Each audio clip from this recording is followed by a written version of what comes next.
સુરતમાં ઈડબ્લ્યુએસ નહીં મળે તો પાટીદારોના રાજકારણોના અંત આવી જશે અને ભાજપના પાટીદારો નેતા વરુણ પટેલે નિશાસો નાખ્યો હતો। વરુણ પટેલના નિવેદનને પાટીદાર નેતા અલ્પેશ કથિરિયાની સમર્થન મળી હતી। અલ્પેશ કથિરિયાએ જણાવ્યું હતું, પાટીદાર સહિત અન્ય સમાજને ઈડબ્લ્યુએસ મળવું જોઈએ।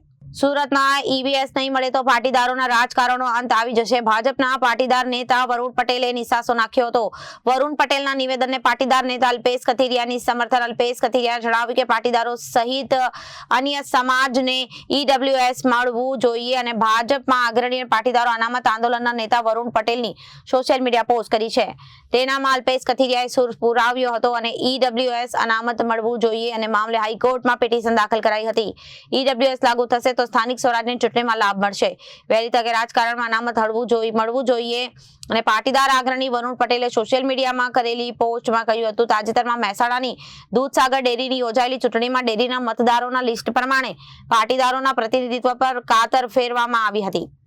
આ સહકારી ક્ષેત્રે પાટીદારોનો રાજકીય રકાશ અને વરુણ પટેલે આક્રોશ સાથે જણાવ્યું, સ્થાનિક સ્વરાજ્યની સંસ્થાઓની આગામી સમયમાં યોજાનાર ચૂંટણીઓ પહેલા ઈડબ્લ્યુએસ લાગુ કરવામાં નહીં આવે તો પાટીદારોના રાજકીય પતનની શરૂઆત થઈ જશે અને દૂરબીન લઈને જશો તો ક્યાંક નહીં દેખાય। આવું દેખાતી રીતે રાજકીય અનબેલેન્સ સર્જાશે તો દરેક સમાજમાં આક્રોશ જોવા મળશે।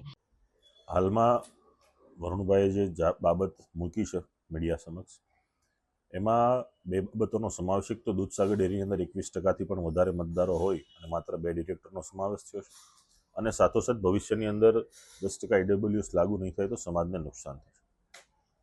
સ્વાભાવિક છે કે 10% ઈડબ્લ્યુએસ હાલમાં શિક્ષણ અને રોજગારીમાં મળી રહ્યું છે, ત્યારે ચૂંટણી પંચે આને લાગુ એટલા માટે પાડવું જોઈએ કે જેનાથી 68થી પણ વધારે જ્ઞાતિનો એક ઈડબ્લ્યુએસનો વર્ગ છે એના અધિકાર પ્રાપ્ત થાય, લોકશાહીમાં સત્તાકીય ભાગીદારી નિભાવી શકે અને આ પર્વોને રંગે ચંગેથી ઉજવી શકે।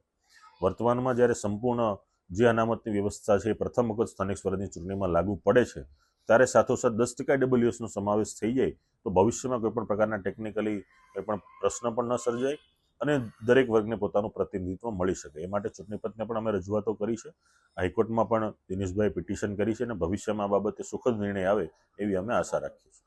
વરુણ પટેલને કેટલું સમર્થન? એમને સંપૂર્ણ સમર્થન છે, કેમ કે આ જે મુદ્દો છે કોઈ વ્યક્તિનો, કોઈ સમૂહનો કે માત્ર ને માત્ર એક જ્ઞાતિ પૂરતો નથી, આખા ઈડબ્લ્યુએસ વર્ગને અસર કરતો મુદ્દો છે।